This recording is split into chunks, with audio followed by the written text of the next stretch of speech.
This is Nina LeBrun doing my Khan Academy style video on action potentials for neurobiology with Dr. Cortez. So what I've started with is a neuron that's just sitting at resting membrane potential, which if you remember from the videos that we all had to make last week, that is a relative negative 70 millivolts in the intracellular space relative to the extracellular space. And at resting membrane potential, what we have is a higher concentration of sodium, chloride, and calcium in the extracellular space, and a higher concentration of potassium in the intracellular space. So what happens when you have a stimulus that's strong enough, hopefully, to trigger an action potential, is that will reach a mechanically gated or like some type of sodium channel in the dendritic spines. And those are going to allow some sodium to kind of flow in because sodium has both an electrical and a chemical gradient pulling it into the cell. So when these mechanically gated sodium channels let it in just enough so that it goes from that negative 70 millivolts and eventually it'll reach hopefully this negative 55 millivolts, which is what we call threshold. So when it reaches that at this axon hillock right here, what it'll do is it'll start triggering instead voltage gated sodium channels. So it'll trigger those right here at the hillock, and at that point sodium is just going to rush in because it wants so bad to go in, again because both of its gradients are pushing it that way. At the same time, at that negative 55, the potassium channels are also going to open, but just because of the nature of how they open, they're going to open a lot slower.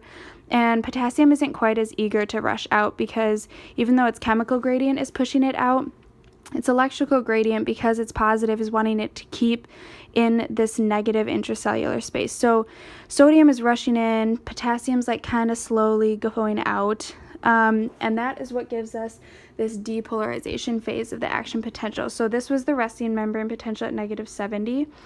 Negative 55 is this threshold that we want to reach where suddenly we get this really rapid depolarization because of that sodium coming in and making the cell inside a little bit more positive until we reach this positive 30 area up here. So once we reach positive 30, the phenylalanine group is positively charged on a voltage-gated sodium channel, and so that is going to shut the gate and not allow any more sodium in.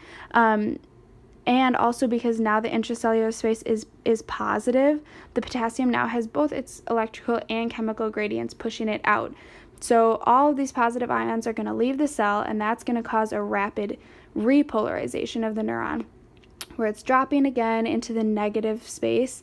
And those potassium channels, again, because they're really slow to open and close, it's actually going to go past its resting membrane potential all the way into a hyperpolarization. This is what creates the relative refractory period, because it would take a really big stimulus to get it all the way from down here at negative 90 or whatever it might be, all the way up to threshold at negative 55. So it's hyperpolarized because a little bit too much potassium has ended up leaking out. And so then you have these sodium-potassium pumps, which are pumping out 3 sodium for every 2 potassium. Those are going to restore the cell back to resting membrane potential, along with some symporters, which are going to want to send 2 ions in the same direction, and exchangers, which are, as you can tell by the name, they're going to exchange 1 ion for another across the membrane. And then in addition to both of those, we also have leak channels, particularly for potassium, which are allowing potassium to kind of leak through them.